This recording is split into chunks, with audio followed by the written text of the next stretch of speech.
Okay, good morning everyone and welcome to PS2PCG Deck Forger. This is Mark Ion and we are all excited today because now we are going to open up the first ever crossover tree in the Philippines. Okay, so what do we have here? Well, let's see. So we're just going to remove this pack. So the new packaging is a little bit difficult to remove the plastic.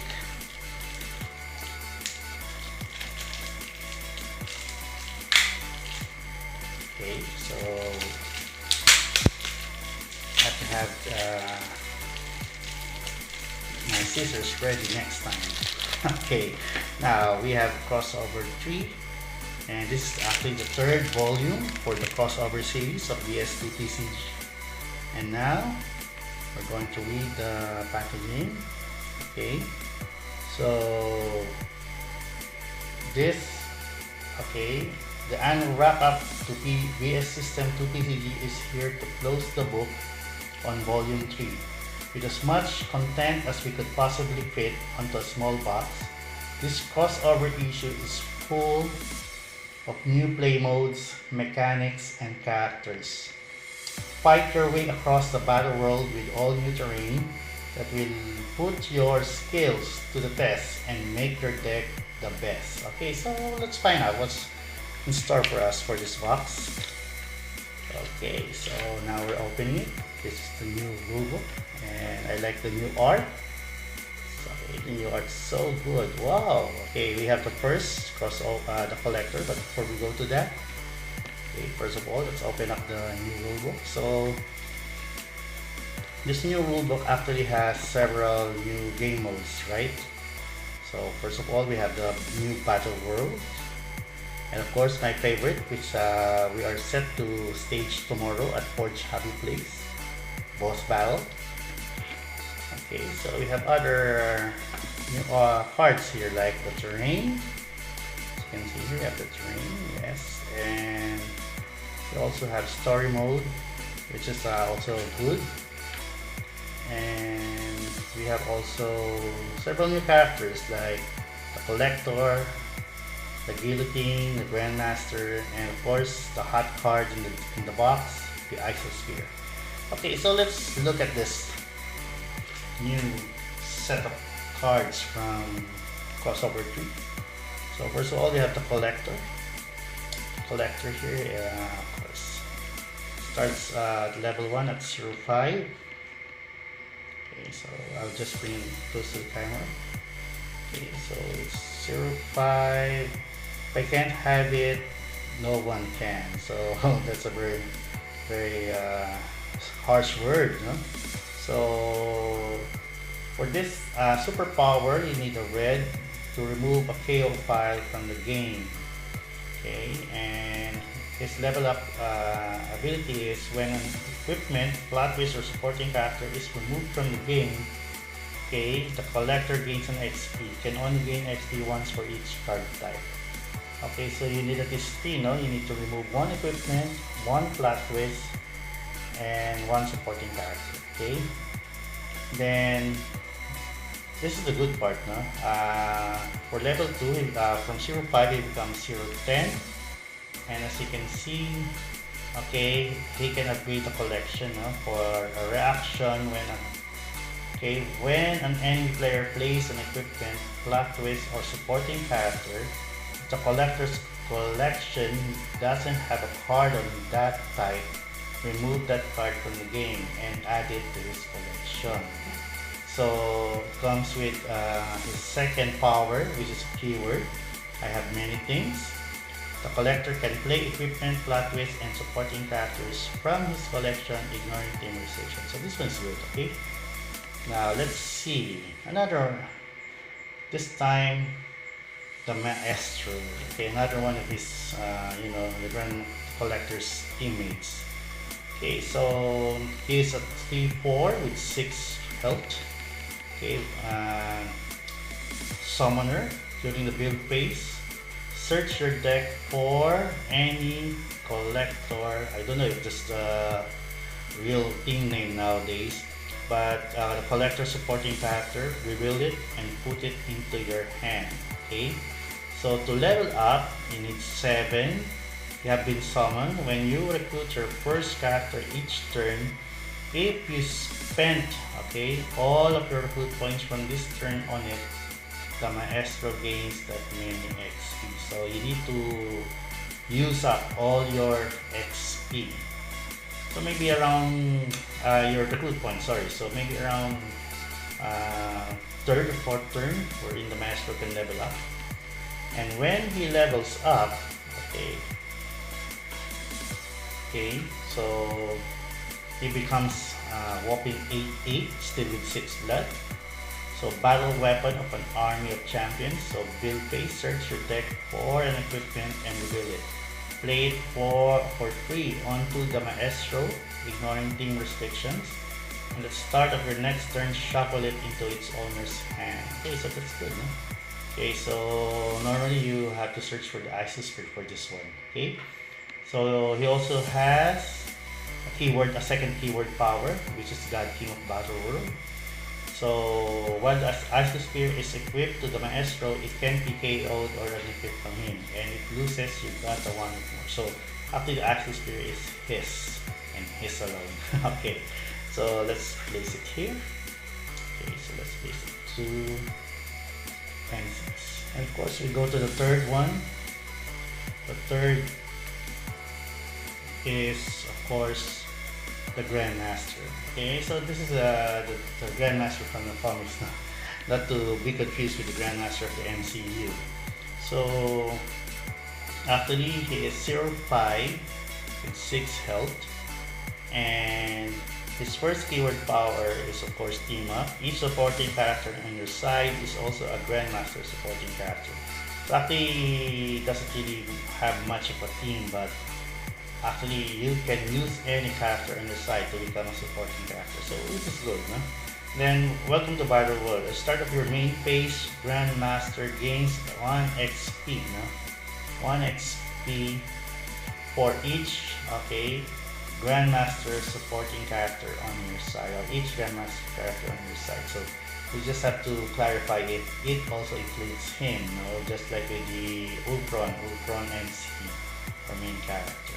Okay, and when he becomes level 2, okay, now this is where the fun begins. Okay, so he becomes 0-10, so very difficult to stun, still with 6 health, but and he gains the Contest of Champions now. So as a reaction, for blue or yellow or red power symbol at the end of an enemy turn, reveal the top card of Battle World pile.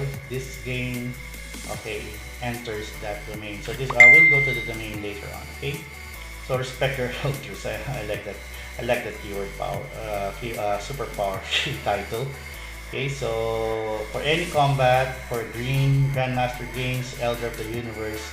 This combat, if he gets stunned, he doesn't get wounded. So it becomes really the Elder, no? Just like with the OG one in Marvel Battles. Okay, but kudos to Sir Ben because I really like the name, no? Respect your elders. Okay, so that's good. Okay, so we place it here. Okay. So now we go to the very first supporting character, and I think this one is also previewed in the last articles at BS2TCG Collected. Okay, so this is Guillotine. Yeah, I don't know if I can pronounce it really, but okay, for 4 costs, he is a champions and a collector supporting character. He's 7-6 with 1 health. Lafleur Dumas, I don't know if I can really pronounce that. Okay, and once in each combat, Guillotine is in. You may make the enemy player pass when you could take an action. So this is like ending the combat sequence immediately. First you attack with her, then you play any plot twist or any effect that you would like to beef her up. Then once in each combat, then that any player automatically passes, thus ending the combat. And may result in that opposing character being stunned. So she's good. She's good for 4 drop. I think I can find some use for her on my deck. Okay, next is of course 3-drop. This time I think the numbering are going way back. Another collector team member is Night Crasher, one of my favorite in the comics. He is a 6-1 with range and 1 health, no, for 3 costs. Has several keyword powers, like he has bulletproof, he has mobile, and he is also weapons designed, so you pay 2 less to play equipment onto Night Crasher. So very good for an equipment deck. Okay? And I think bulletproof, you're already familiar with it. Characters with range can strike Nightcrawler, even in Night Crasher, even in melee combat. And he's also mobile, maybe due to his skateboard. And once per turn during the main phase, but not during combat, you may move Night Crasher to your front or to your back row. Okay, to your front or back row. Okay, so let's place it. And going to 2-drop. I like this one. Okay, Outlaw. For those control decks out there. So he is 2 cost, 70 with range and 1 health. For non-lethal, if Outlaw is non-lethal, so if Outlaw would wound an enemy defender, it doesn't get wounded instead. Okay, but I like this one. Got sick of killing people. So at the start of your build phase, if Outlaw is equipped with a one-of-a-kind equipment, you may KO it with 2 characters can't attack until the start of your next turn. So you know, I really like this one to combo with Nebula's deck. Okay, so I'll try to find a way to be able to use him for her. Okay, so very good for 2 Outlaw.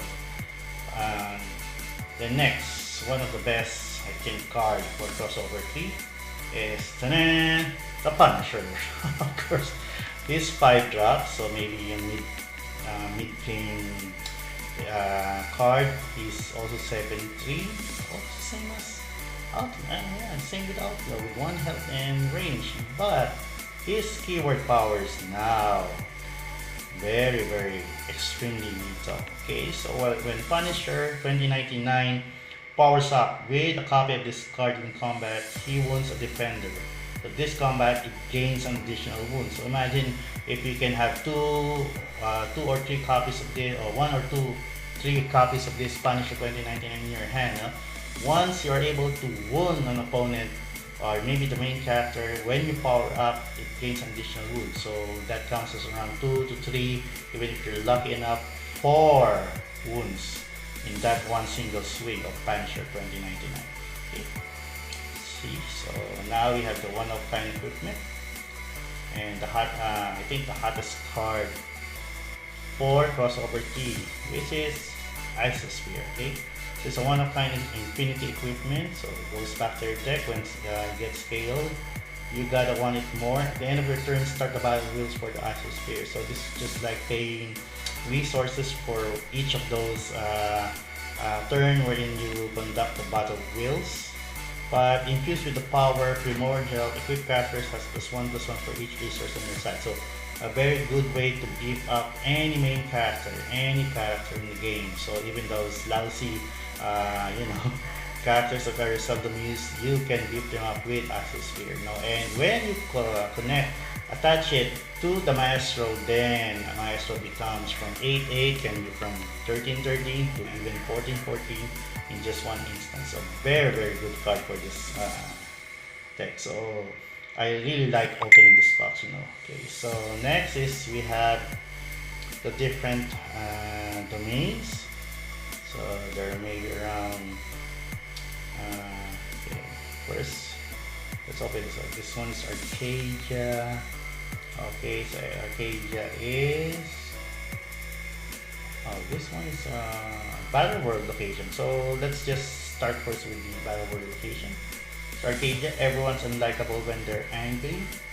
So while the character is defending, the player on that side may discard a flat twist anytime they could play and any combat flat twist. If they do, put 2+1/+1 counter on that character. So it's good for beefing up your characters, especially when defending.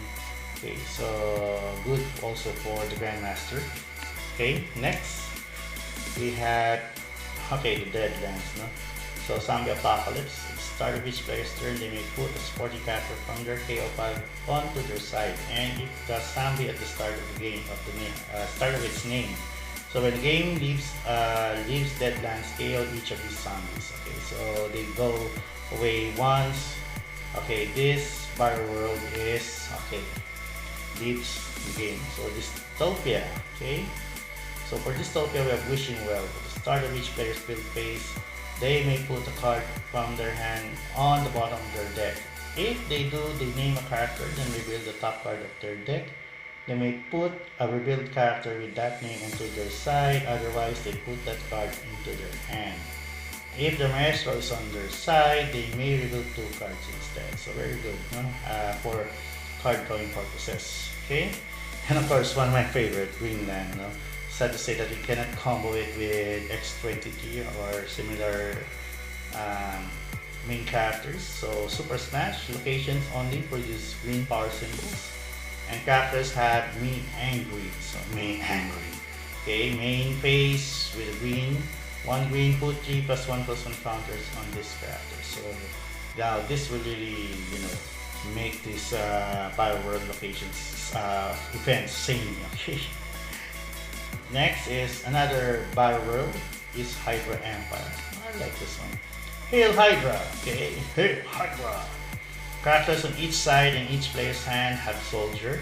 So when this character appears, put -1/-1 counters equal to the number of soldiers on their side onto an enemy support character. I like this one. Okay, good for winning decks. Okay, and we also have Kill Spawn, another Battle World location. Okay, so it's like an arcade game.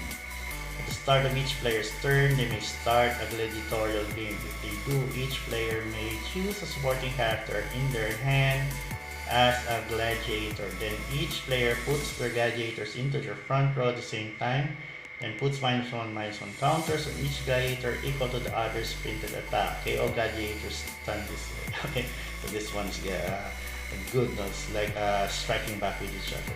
I like this Battle World domains. Okay. Another one. Okay, we have another one. Alright, good. No? So Battle World domain. Okay, droning on and on the start of each player's main phase. They may choose a face of the supporting character on their side. If they do, put 3 token copies of that character each one to their side. Okay, KO them at the end of the turn. So they're good for increasing your attack abilities each turn once the perfection is already onto the field. Okay, then we also have another Battle World domain, Technopolis. Okay, characters have genius, so it's know-it-alls. Characters have genius. At the start of your turn, draw a card. Okay, so next is another Battle World domain, Ultimate N. So made in Manhattan. At the start of each player's turn, they draw a terrain city and place it. When the card leaves Ultimate N, remove each of those terrains from the game. So we're still in the Battle World domain, okay? We're still to see all the terrains, okay? Later on, okay? Now this one is another of those Battle World domains. We have Valley of Flame, the Devils in the Dinosaur. Okay, so character with neither flight nor range have ferocious. When in melee combat, they strike before characters without ferocious. So good for those grounded character decks. Okay, so very good. Okay, nice one. Okay, and also Warzone. Okay, so the Warzone, okay, the divide. When the game enters this domain, randomly choose one side to be the iron and one side to be the blue. So the iron characters on this side have +2/+0 on their turn, and the blue characters on this side have +0/+4 on their turn. So like you can choose to have, if you're on the attacking side, you can choose to have the iron for that +2/+2 on all your characters. But then the characters on that other side for your opponent gains +4 on their turn. So very tricky, okay? And the last one for our Battle World domain, we have weird world, okay? A place that can never be fully known. So this is at the end of each player's turn. They may put any number of supporting characters on their side, enter their razor's row face down.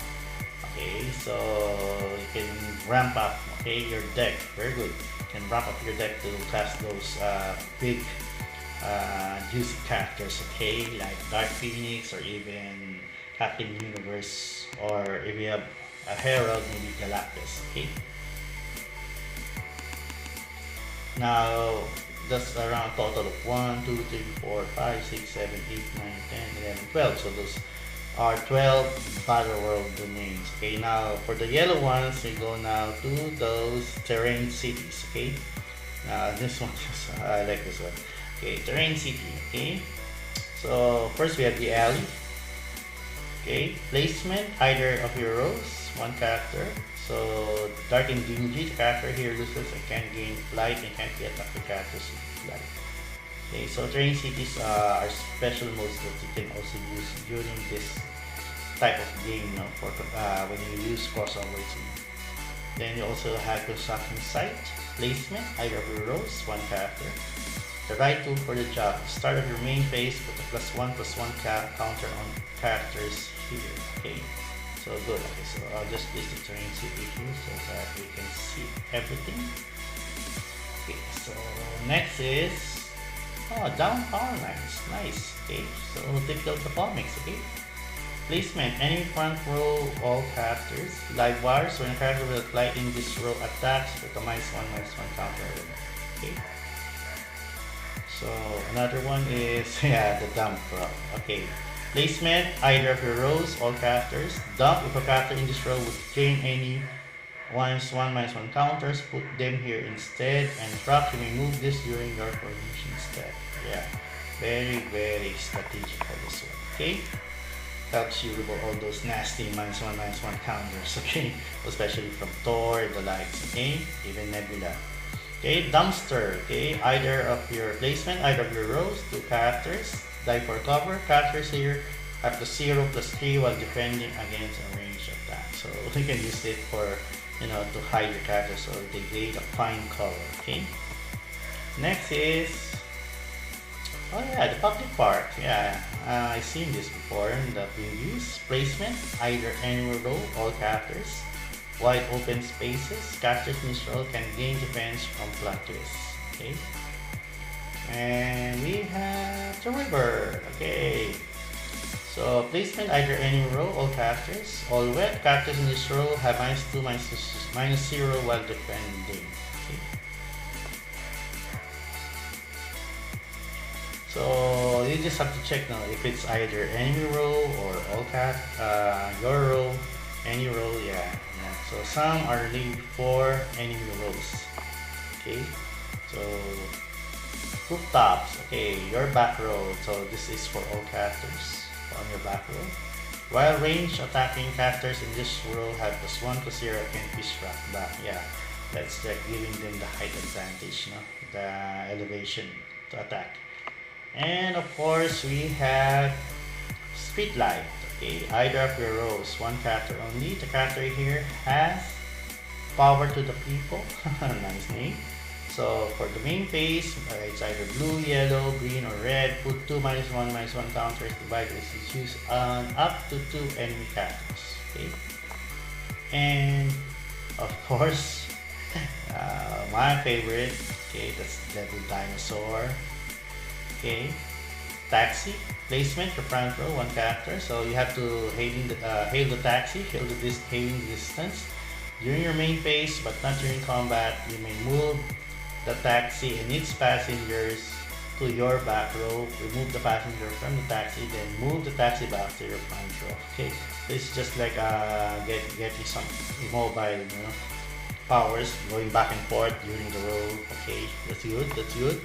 Okay, and now we go to the plots. Okay, so I won't be able to really read all of this, but of course we have 5 of them. It's good for the story mode. First is you have the assassination plot. Okay, very quickly up, but maybe you can really see this once you get to buy the box. Okay, so So the story mode can be also added to your gameplay if you agree with both players, so that you can have those very nice twists to your game. So death of a loved one, typical of those comic book stories, where one gets revenge. And then you also have the Epic Quest, okay, good for heroes, okay. So then you also have Galactic Game, okay. So this one is really going cosmic on this, and of course Time Traveler, yeah. I think Jed will really like this one. Okay, Time Traveler, it's good for those cable decks.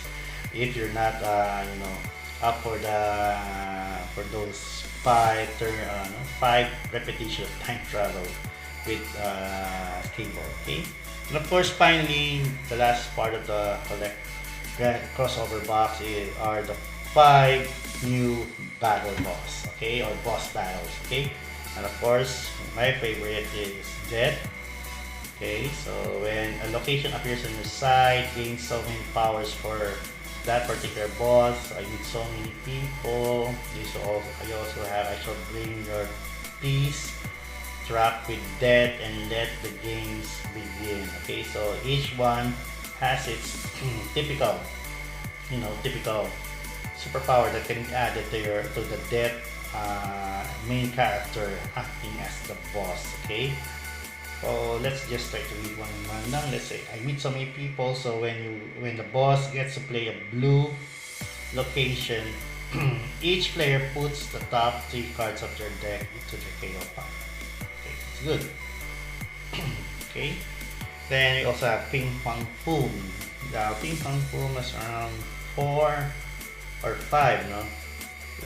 Typical 5 new powers when a location appears. So that's 1 earth, 1 blue, 1 green, and 1 yellow. He'll act the red one. Okay. So even when the special location Mu appears, choose one of the effects or once per game, heal all wounds from Ping Pong Boom and transform him into a Ping Pong Boom supporting character. He becomes a main character. Okay, that's good. Okay. So next is the Leviathan Mother. So she also has 5 special locations. Locations that once one of those locations appears, okay, she gains the following power. So it can be 1 space, 1 yellow, 1 green, and 1 red. Okay, and for this particular one, okay, let's say for a space, when you're able to, when the boss is enabled to put a space into play, reveal cards from the top of your deck until you reveal a one-of-a-kind character. Put it into your side, shuffle the rest of the cards into your deck. Wow, okay, so if that is one of those big Leviathans, then, okay, the players are really up against something, okay, with this Leviathan Mother.